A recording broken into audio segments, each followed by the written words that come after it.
things I would say is that this is a location that's gained significantly in terms of credibility with investors from overseas.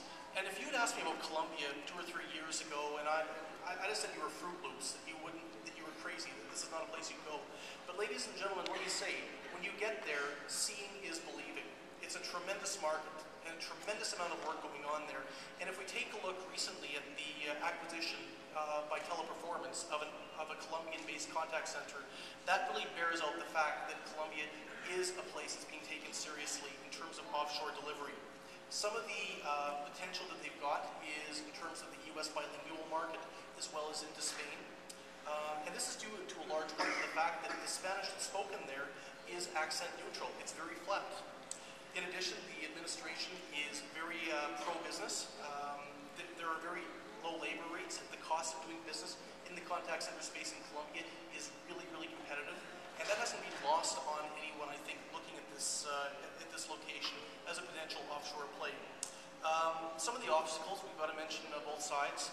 Lingering worries about public security and worries over regional political concerns. If I can just address the public security one, I was only in Bogota, but a tremendously safe city, and my friends that invest in Bogota might correct me, but I think it might be the 2nd or 3rd safest city statistically in Latin America right now.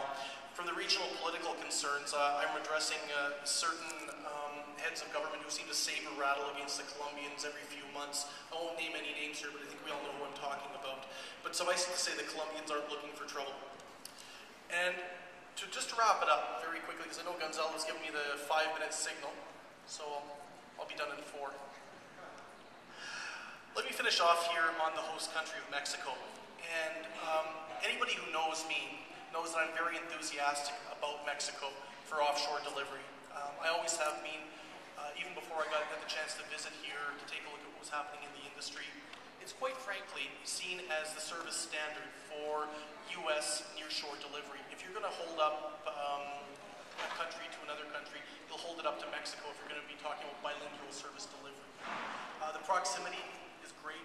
The fact that you've got so many secondary cities is just tremendous, as well as the affinity in terms of the culture and the commerce and the linguistics. It simply is fantastic, and this hasn't been lost on American firms.